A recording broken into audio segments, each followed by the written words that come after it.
Perkenalkan, nama saya Anggora Gunugroho. Saya dari kelompok D yang beranggotakan 5 orang, yaitu ada Anggoro, Leo, Alfian, Dimas, dan Talita. Jadi kali ini saya akan mempresentasikan tentang similarity. Untuk membahas ke selanjutnya, saya ingin menjelaskan pengertian awal dari yaitu prinsip kesamaan atau kemiripan dalam segi hal atau bentuk, warna, dan ukuran. Prinsip menyatakan bahwa mata manusia cenderung untuk membangun hubungan antara unsur-unsur yang sama dalam sebuah desain. Kesamaan dapat dicapai dengan menggunakan elemen dasar seperti bentuk, warna, dan ukuran. Untuk contoh logo similarity, saya menggunakan logo Universitas Manchester Sibley 824. Elemen warna yang sama pada S pada lettermark Manchester dilihat sebagai satu kelompok objek. S1824 ini adalah singkatan dari Established 1824 atau yang didirikan pada tahun 1824. Untuk contoh yang kedua, saya menggunakan contoh bentuk. Itu sebagai contoh dapat dilihat pada gambar yang pertama ini, lebih mudah disimulkan sebagai kesatuan daripada gambar yang kedua. Dan itu mempunyai kesamaan bentuk antara bentuk satu dengan bentuk lainnya itu sama. Untuk contoh gambar yang ketiga, saya mempunyai gambar ini. Di gambar ini dikarenakan orang-orang beranggapan pada hewan yang berwarna coklat di atas kiri itu yang berada di sebelah kiri mempunyai kulit dan bulu berwarna putih yang mirip dengan hewan angsa, menambahkan setengah badan mirip di samping kanannya. Mungkin itu saja yang dapat saya sampaikan. Saya akan kembalikan ke teman-teman saya akan mempresentasi selanjutnya. Makasih. Assalamualaikum warahmatullahi wabarakatuh. Saya Azri Saldi Agustin, NIM 24111419057, akan menjelaskan tentang prinsip Gestalt, yaitu closure, pengertian dan contoh. Nah, ini adalah ada contoh salah satu logo yang di dalamnya ada prinsip Gestalt, yaitu closure, ya, adalah logo BNI. Logo BNI ini mengimplementasikan prinsip Gestalt, yaitu closure. Prinsip persepsi individu memiliki kecenderungan untuk melengkapi suatu bentuk yang belum lengkap atau juga untuk mengisi kekosongan yang ada. Penutupan terjadi ketika bidang negatif pada suatu objek visual masih merupakan suatu kesatuan dari objek sebenarnya. Pada logo BNI, angka 46 adalah bidang kosong atau latar, sedangkan warna oranye adalah objek. Namun ruang-ruang kosong tersebut justru melengkapi bentuk dan memberi kesan belang pada logo yang menjadi ikon angka 46 pada BNI. Terima kasih. Sekian presentasi dari saya mengenai prinsip Gestalt, yaitu closure. Terima kasih. Assalamualaikum warahmatullahi wabarakatuh.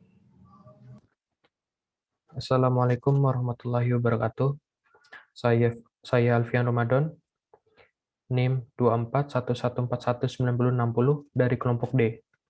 Di sini saya akan menjelaskan pengertian salah satu prinsip Gestalt, yaitu figur dan latar. Pada prinsip ini, setiap bidang pengamatan oleh mata manusia dibagi menjadi dua, yaitu figur dan latar. Nah, untuk memahaminya dengan lebih mudah, mari kita lihat contoh berikut ini.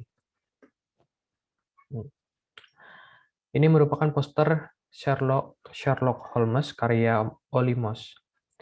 Poster ini memperlihatkan objek, yaitu sebuah pipa rokok dan juga asapnya. Jika diperhatikan background-nya, terdapat sebuah objek berupa siluet wajah. Nah, ini yang disebut sebagai figur dan latar. Setiap orang dapat mempersepsikannya berbeda-beda. Misalnya, objek A dapat dipersepsikan sebagai figur, dan objek B dapat dipersepsikan sebagai latar. Begitu pula sebaliknya, objek B sebagai figur dan objek A sebagai latar. Tergantung dari stimulus setiap orang. Agar kita dapat membuat prinsip seperti ini, diperlukan sebuah kontras. Biasanya digunakan yaitu kontras warna. Sekian dari saya. Assalamualaikum warahmatullahi wabarakatuh. Nama saya Dimas Irham Maulana, NIM 241141959. Saya akan menjelaskan tentang prinsip Gestalt yaitu proximity. Proximity merupakan sebuah kesatuan atau pengelompokan yang terbentuk karena adanya elemen-elemen yang saling berdekatan. Contohnya pada gambar di samping, terdapat banyak gambar persegi yang didasari oleh kedekatan, yang akhirnya menghasilkan bentuk jerapah.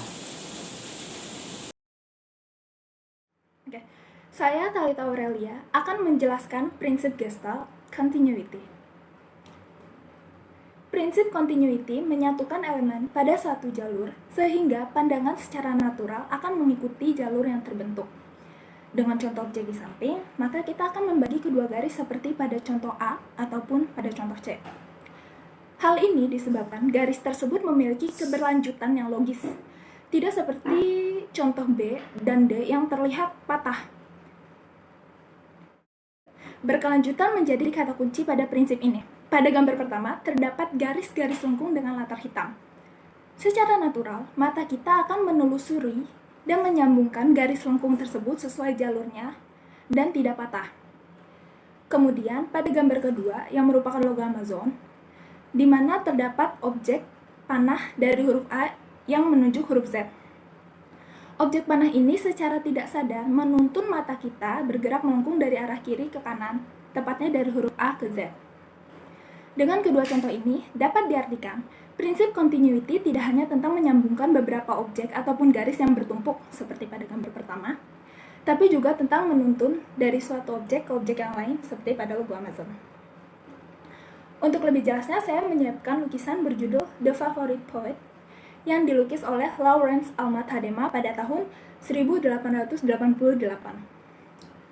Pada lukisan ini, mata kita pertama kali tertuju pada wanita berbaju putih, sebab memiliki kontras yang kuat di bagian kepalanya. Selanjutnya, mulai terlihat detail baju dan objek yang tengah dibacanya. Lalu dengan posisi duduk yang melengkung, juga kaki yang menekuk ke arah bawah, pandangan kita akan bergulir ke bawah.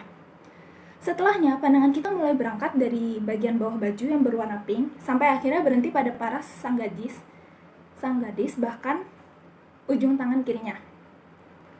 Namun, tidak dapat dipungkiri juga kalau pandangan kita pun dapat dimulai dari gadis berbaju pink dan turun ke objek baca gadis berbaju putih. Tidak ada yang salah mengenai awal atau akhir pandangan pada lukisan ini, karena tidak memiliki arah spesifik seperti panah pada logo Amazon tadi. Apabila dibuat garis semu, maka akan lebih terlihat keberlanjutannya seperti ini. Sekian dari saya. Terima kasih.